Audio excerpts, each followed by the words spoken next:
అందరికీ చేర్స్. ఈ జనరేషన్లో మనకి బాస్ అంటే ప్రాబ్లం, కొందరికి వైఫ్ అంటే ప్రాబ్లం, కొందరికి హస్బెండ్ అంటే ప్రాబ్లం, కొందరికి ఫ్రెండ్ అంటే ప్రాబ్లం, కొందరికి ఎక్కడ చూసినా అంత ప్రాబ్లమే కనిపిస్తుంది. మన చుట్టుపక్కల ఉన్న ఏ రిలేషన్షిప్లో చూసినా కూడా ప్రతి దగ్గర ప్రాబ్లం ఉంటుంది. Problem problem problem problem. ఎలా అసలు ఎలా ఇది అంటే మన బాస్, మనం ఆఫీస్కి వెళ్తుంటే బాస్ పెట్టే టార్చర్ భరించలేక మనకి ఆటోమేటిక్గా ఏంద్రా బాబు ఈ బాస్ ఎప్పటికీ మారడా అనిపిస్తుంది. అంతే వైఫ్కి హస్బెండ్ ఎప్పుడు మారడా అనిపిస్తుంది, హస్బెండ్కి వైఫ్ ఎప్పుడు మారడా అనిపిస్తుంది. అంటే ఎప్పుడు ఇంతేనా, ఎప్పుడు ఇదేనా, లైఫ్ ఇంతేనా అని ప్రతి ఒక్కరికి ఇలాగే అనిపిస్తుంటుంది. ఒక చిన్న విషయం అర్థం చేసుకోండి, ప్రతి క్షణం మన జీవితం అంతా కూడా కంప్లైంట్ కంప్లైంట్ కంప్లైంట్ ఇలా జరుగుతూ ఉంటుంది. మనకి అప్పుడప్పుడు అనిపిస్తుంటుంది, నాకు ఈ కంప్లైంట్స్ మనకి మజా ఇస్తాయా ఏంటి అనిపిస్తుంది. అంటే నాలో నా మాట, అంటే ఎంత కంప్లైంట్స్ ఇస్తే మన లైఫ్ అంత కిక్ ఉంటుందా, అందుకు మనం అందరం అలా ఊరికే కంప్లైంట్ చేసుకుంటూ ఉంటున్నామా, అదొక మన సరదాలాగా అనిపిస్తుందా అనుకుంటాం. కానీ ఒక్కసారి ఆలోచించండి, నేను కూడా ఒకప్పుడు కంప్లైంట్ చేశాను. ఎలా కంప్లైంట్ చేశాను? 7th క్లాస్లో నాకు మ్యాథ్స్లో మార్క్స్ తక్కువ వచ్చాయి. నేను ఇంటికి వెళ్ళా, అమ్మ నాన్న అడిగారు ఎందుకురా మ్యాథ్స్లో మార్క్స్ తక్కువ వచ్చాయని. అంటే వెరీ న్యాచురల్ ఆన్సర్ నా దగ్గర అప్పుడు, మ్యాథ్స్ టీచర్ బాగా చెప్పలే అందుకే మార్క్స్ తక్కువ వచ్చాయి. వావ్. 10th క్లాస్కి వచ్చాను, ఏమైపోయింది, మనకి 10/10 రాలా. ఎందుకురా నీకు 10/10 రాలా అంటే, నువ్వు నన్ను చెత్త స్కూల్లో జాయిన్ చేసావు, వస్తుందా ఏంటి. సో ఇంటర్మీడియట్ మేము వయసుకు వచ్చాం, teen. So hormones will crack our body. అంటే ఎప్పుడు చూసినా, ఎప్పుడు ఏ ఎగ్జాంపుల్లో అయినా ఎన్విరాన్మెంట్ ప్రతిసారి మనం ఎన్విరాన్మెంట్లో ఉన్నదో చూపిస్తున్నాం. కానీ ఇప్పటి వరకు ఎప్పుడు కూడా మన గురించి ఆలోచించట్లేదు, మన గురించి చెప్పట్లేదు. ఇంకొక బ్యూటిఫుల్ స్టోరీ చెప్పాలా మీకు, very very beautiful story, practical. ఒక పెద్ద ఆయన తన సమాధి మీద చాలా అద్భుతంగా రాశాడు. అసలు నాకు చాలా ఆశ్చర్యంగా అనిపించింది. ఆ పెద్ద ఆయన తన సమాధి మీద ఎంత అద్భుతంగా రాసుకున్నాడు. ఏం రాసుకున్నాడంటే, తనట ప్రపంచాన్ని మారుద్దామని బయలుదేరాడట. ఆ ప్రపంచాన్ని మార్చే క్రమంలో తను అర్థం చేసుకున్నాడు కొన్ని రోజులకి, ఈ ప్రపంచాన్ని నేను మార్చలేను, ఫస్ట్ నా దేశాన్ని నేను మార్చాలి అనుకున్నాడట. సో దేశం మార్చడానికి వచ్చాడు. సో కొన్ని రోజులు తిరిగాక, అరే ఈ దేశం కాదురా బాబు, ముందు నా రాష్ట్రాన్ని మార్చుకోవాలి అనుకున్నాడు. కొన్ని రోజులకి ఈ రాష్ట్రాన్ని కాదురా బాబు, నా జిల్లాని మార్చుకోవాలనుకున్నాడట. జిల్లా కాదురా బాబు, ముందు నా గ్రామాన్ని మార్చుకోవాలనుకున్నాడట. తర్వాత రియలైజ్ ఏంటంటే, ముందు నా కుటుంబాన్ని మార్చుకోవాలనుకున్నాడట. సో అల్టిమేట్గా తను అర్థం చేసుకుంది ఏంటంటే, ఇదంతా కాదు, నా కుటుంబాన్ని కూడా కాదు మార్చాల్సింది, ఫస్ట్ నేను మారాలి అనుకున్నాడట.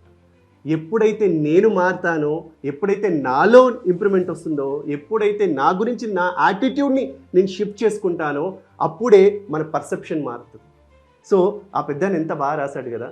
లాస్ట్కి అల్టిమేట్గా మన పర్సెప్షనే చాలా ఇంపార్టెంట్. అంటే ఏ విషయాన్నైనా మనం చూస్తే దాన్ని మనం అన్వయించుకునే విధానం చాలా ఇంపార్టెంట్. ఆ అన్వయించుకునే విధానం ఉంటే అద్భుతంగా ఉంటుంది. అందుకే యాటిట్యూడ్ మన దృక్పథం అనేది చాలా ఇంపార్టెంట్. యాటిట్యూడ్ డిటర్మైన్స్ ఆల్టిట్యూడ్స్ అట. అంటే ఎవరి సక్సెస్ అయినా దేని మీద డిపెండ్ అవుతుందట, యాటిట్యూడ్ మీద, అంటే మన దృక్పథం మీద. ఫ్రెండ్స్, మార్చుకుందామా మన యాటిట్యూడ్ని? అంత సింపుల్గా కాదు. ఇప్పుడు నేను వీడియోలో చెప్పినట్టు, ఆనంద్ అలా ఎలా యాటిట్యూడ్ ఇట్లా సెకండ్స్లో మనం యాటిట్యూడ్ మార్చుకోలేం. కానీ ఈ కాన్వర్జేషన్, ఈ స్టోరీ, మేబీ ఈ కొటేషన్ మిమ్మల్ని ఆలోచింపజేస్తుంది నేను అనుకుంటున్నాను. సో ఈ ఆలోచన ఒక విత్తనమై తర్వాత ఒక గొప్ప వృక్షమై డెఫినెట్గా మీ దృక్పథం అయితే మారుతుందని నేను నమ్ముతున్నా. ఇది నేను అనుకుంటున్నా. బాస్, వైఫ్, హస్బెండ్, ఫ్రెండ్, కో ఎంప్లాయీ, ఎక్కడ చూసినా ఈ సమస్యలే. ఈ సమస్యలకి problem is not a problem to think problem is a problem. Every problem is a solution. Look for solution, not for the problem. ఒక్కసారి మన షిఫ్ట్ని చేంజ్ చేసుకుందాం, ఆటోమేటిక్గా ఏదైనా మనకి సింపుల్గా అనిపిస్తుంది. అందుకోసం మళ్ళీ చెప్తున్నాను, నా యూట్యూబ్ ఛానల్ ఈ హ్యాంగ్అవుట్ విత్ ఆనంద్ ముఖ్య ఉద్దేశమే మీ టైంని సింప్లిఫై చేసుకోవడం. ఎందుకు మోయడం, కిలోలు ఎందుకు మోయాలి మనం? ఈ కేజీలు మోస్తే ఏమొస్తుంది? ఒక్కసారి ఆలోచించండి. మనం మోస్తే ఎదుటోడు ఆనందపడుతున్నాడు, అది ఎవరికి అర్థమవుతలేదు. మీరు మోయండి, కిలోలు మోయండి. పక్కనున్నోడు ఏమనుకుంటాడు? నీ బెస్ట్ ఫ్రెండే, నీ పక్కనున్నోడే. మనం కిలోలు మోసుకొని వస్తే, అబ్బా బాగా మోసావురా బరువు, ఇట్లే మోయాలి ఆ బకెట్లు వాటర్ మోస్తుంటే ఎట్లుంటుంది, బాగా మొయ్యాలి అనుకుంటాడు. కానీ ఆ బరువు ఎవరికి ఉంటుంది?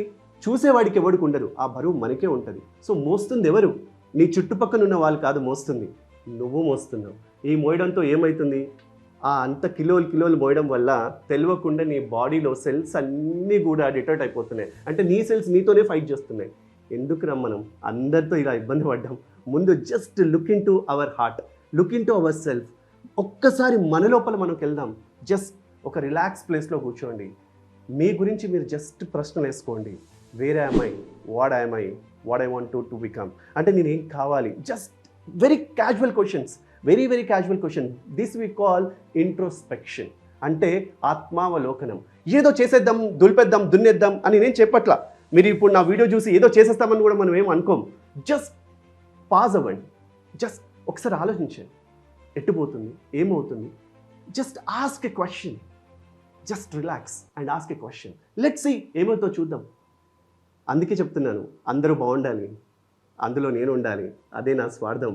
సో మీరు నేను బాగుండి ప్రపంచాన్ని ముందు తీసుకెళ్దామని కోరుకుంటున్నాను. Thank you very much. Thanks a lot.